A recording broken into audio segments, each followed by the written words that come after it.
दोस्तों, baby swan channel पे आपका एक बार फिर से हार्दिक स्वागत है।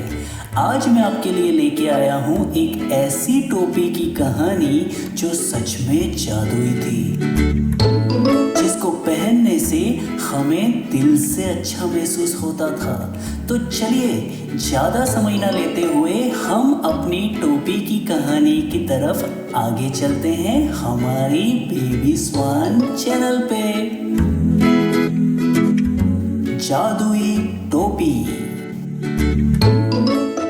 एक बार एक माँ अपने छोटे बेटे के साथ जंगल के पास एक छोटी सी झोपड़ी में रहती थी।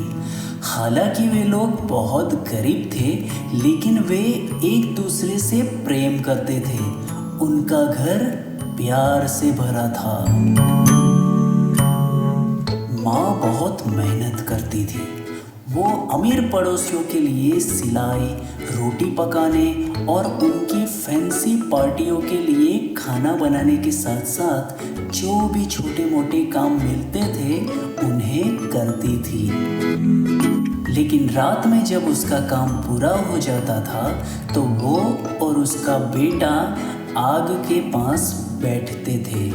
वो अपने बेटे को अपने सपनों की कहानियाँ सुनाती थी। लड़के के पास पड़ोसियों के बच्चों की तुलना में बहुत कम खिलौने और किताबें थी, लेकिन उसे लेकर उसने कभी शिकायत नहीं की और न ही और ज़्यादा की मांग की, क्योंकि वो जानता था कि उसके पास उन अमीर बच्चों से कुछ अधिक मूल्यवान चीज़ थी। एक दिन सर्दियों के बीच माँ को जो भी धागा और ऊन मिला उससे उसने अपने बेटे के लिए एक टोपी बनाई। जब तुम लकड़ी इकट्ठा करने के लिए बाहर जाओगे तो यह टोपी तुम्हें गर्म रखेगी। माँ ने कहा, यह कोई फैंसी टोपी नहीं है, लेकिन यह मैंने तुम्हारे लिए अपने दिल से बनाई है। छोटा लड़का टोपी पाकर बहुत खुश हुआ और उसने माँ को बार बार धन्यवाद दिया। वह जानता था कि उससे कहीं ज़्यादा माँ को टोपी की ज़रूरत थी, लेकिन फिर भी उसने विनम्रता से माँ की बनाई टोपी को स्वीकार किया। वो जानता था कि उससे माँ कितनी खुश होगी, क्योंकि वो अपने बेटे को बहुत प्यार करती थी। जब भी उसने अपने सिर पर टोपी पहनी, उसे एक अजीब और अद्भुत अनुभूति हुई। उसे अंदर से इतना अच्छा महसूस हुआ कि उसे लगा कि जरूर उस टोपी में कोई जादू होगा। अपने उत्साह में उसने सबसे कहा कि उसके पास एक जादुई टोपी थी। एक दिन लड़के ने जंगल में टहलने का फैसला किया। उसे रास्ते में एक किसान मिला। किसान ने पहले ही जादू की टोपी के बारे में सुना था। अक्सर इस तरह की खबरें जंगल में बहुत तेजी से फैलती है। देखो बेटा, तुम मुझे अपनी टोपी दे दो और मेरा गर्म कोट ले लो, किसान ने कहा। क्योंकि ठंड बहुत कड़क है, इसीलिए मेरा गर्म कोट उस टोपी की तुलना में तुम्हारे लिए अधिक उपयोगी होगा। वैसे लड़के को कोट की जरूरत थी, लेकिन उसने कहा, नहीं धन्यवाद श्रीमान, मैं अपनी टोपी का व्यापार नहीं कर सकता हूँ, क्योंकि मेरी माँ ने यह मेरे लिए खास तौर पर बनाई है। अचानक किसान ने लड़के से टोपी छीन ली। फिर वो उसे अपने सिर पर रखकर भागने लगा। लड़का भी तेजी से उसके पीछे भागने लगा। फिर जल्दी ही अचानक किसान रुका और उसने टोपी वापस लड़के की ओर फेंक दी और कहा, इस टोपी में कोई जादू नहीं है। जब मैंने उसे पहना तो मुझे कुछ खास महसूस नहीं हुआ। तुम दूसरों को बेवकूफ़ बनाते हो, यह बस एक साधारण पुरानी टोपी है। फिर लड़के ने टोपी पकड़ी और जल्दी से अपने सिर पर वापस रखी। अब उसने टोपी पहनी तो उसे फिर से कुछ खास महसूस हुआ। अब वो खुश था क्योंकि वो उसे लगा कि टोपी का जादू खत्म नहीं हुआ था। बेचारा किसान समझ नहीं पाया। लड़के ने अपने मन में सोचा, निश्चित रूप से किसान ने कोई गलती की होगी। मेरी टोपी वाकई में एक जादुई टोपी है। लड़का जंगल में घूमता रहा। फिर शाम के समय वो राजा के महल के पास पहुंचा। उसने देखा कि राजा के भोज में भाग लेने के लिए कई मेहमान बेहतरीन कपड़े पहनकर आए थे। महल के दरवाजे पर खड़े पहरेदारों में से एक ने लड़के की जादुई टोपी के बारे में सुना था, इसीलिए उसने जल्दी से दरवाजा खोलकर लड़के को महल के अंदर प्रवेश कराया। जब वो अंदर पहुंचा तब राजा की नज़र उस लड़के पर पड़ी। जब राजा ने लड़के की टोपी देखी तो उसने लड़के से कहा, तुम मुझे अपनी जादुई टोपी दे दो, मैं उसके बदले में तुम्हें अपना मुकुट दे दूंगा।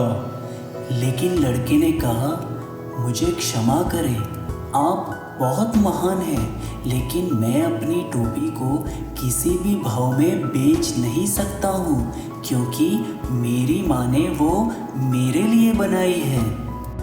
अच्छा, मगर तुम मुकुट के बदले में मुझे अपनी टोपी नहीं दोगे? राजा ने कहा, तो यहाँ महल में मेरे साथ कुछ दिन रहो, ताकि मैं कभी कभी तुम्हारी जादुई टोपी पहन सकूं। लेकिन जब लड़के यह करने से भी इनकार किया और महल छोड़ने और भागने की कोशिश की तो राजा ने उसे रोका। राजा हर हाल में लड़के की टोपी चाहता था और राजा जो चाहता था वो उसे प्राप्त करना भी जानता था। राजा ने एक नौकर को लड़के की टोपी छीनने का आदेश दिया। नौकर ने वैसे ही किया और फिर तुरंत राजा ने अपने सिर पर लड़के की टोपी पहनी। पर जब उसने टोपी पहनी तो उसे कोई भी जादुई भावना महसूस नहीं हुई। राजा ने गुस्से में आकर लड़के और उसकी टोपी को महल से बाहर फेंकने को आदेश दे दिया। तुम झूठे हो और धोखेबाज हो, राजा चिल्लाया। उस टोपी में कोई भी जादू नहीं है। फिर लड़का रोता हुआ घर वापस चलने लगा। वह दुखी था। वह यह नहीं समझ पा रहा था कि कोई और उसकी टोपी के जादू को क्यों महसूस नहीं कर पाया था और फिर अन्य लोगों ने उसके साथ इतना बुरा व्यवहार क्यों किया था। जंगल से वापस जाते समय लड़के की भेंट एक बुद्धिमान बूढ़ी महिला से हुई। बुढ़िया ने लड़के से उसके रोने का कारण पूछा। पहले तो लड़के को डर लगा कि वो बुढ़िया भी उसकी टोपी को छीनने की कोशिश करेगी, लेकिन फिर उसे बुढ़िया अच्छी और नेकदिल लगी। तब लड़के ने बुढ़िया को अपनी पूरी कहानी सुनाई। बुढ़िया ने लड़के की बात सुनी, समझी और फिर वो मुस्कुराई। उसने लड़के का हाथ पकड़ा और उसे आश्वस्त किया और कहा, तुम्हारी टोपी वास्तव में जादुई है, लेकिन वो जादू केवल तुम्हारे लिए है। उस टोपी में तुम्हारी माँ की प्यार की भावना बसी है। बुढ़िया ने कहा, वो प्रेम केवल कोमल दिल वाला इंसान ही महसूस कर सकता है। फिर लड़के ने अपनी माँ के बारे में सोचा और वो मुस्कुराया। बुद्धिमान महिला ने जो कहा था वो अब उसे समझ में आया। उसके दिल में प्यार उमड़ आया और वो अपनी माँ से मिलने के लिए बेताब हो उठा। उसने बूढ़ी औरत को धन्यवाद दिया और फिर टोपी को कसकर पकड़कर घर की ओर चला। जब वो अंत में अपनी छोटी कुटिया में पहुंचा तो उसकी माँ और एक पड़ोसी लड़का घर के बाहर ही खड़े थे। लड़का अपनी माँ के पास दौड़ा दौड़ा गया और उसने अपनी बाहें माँ के गले में डाल दी। फिर उसने माँ को पूरी कहानी सुनाई। माँ उस बूढ़ी औरत जैसे ही मुस्कुराई, लेकिन पड़ोसी बिल्कुल नहीं मुस्कुराया। खुश होने की बजाय पड़ोसी ने कहा, तुम मूर्ख हो, एकदम गधे। तुम चाहते तो उस पुरानी टोपी के बदले में राजा का ताज ले सकते थे। फिर तुम अपनी बाकी की जिंदगी चैन और सुकून से बिता सकते थे। क्या तुम इतना भी नहीं समझते हो? और अगर तुम राजा के साथ उसके महल में रहते तो तुम ऐसी हजारों टोपियां खरीद सकते थे और साथ में दुनिया भर के खिलौने भी। फिर लड़के ने अपने पड़ोसी को देखा और कहा, मुझे लगता है आप इस जादू को नहीं समझेंगे। मेरी माँ ने मेरे लिए इस टोपी को बनाते समय उसमें इतना प्यार उंडेला है, वही प्रेम मुझे अंदर से इतना अच्छा एहसास देता है। यही इस टोपी का जादू है। इसीलिए जब कोई अन्य व्यक्ति इस टोपी को पहनता है तो वो उस जादू को महसूस नहीं कर पाता है।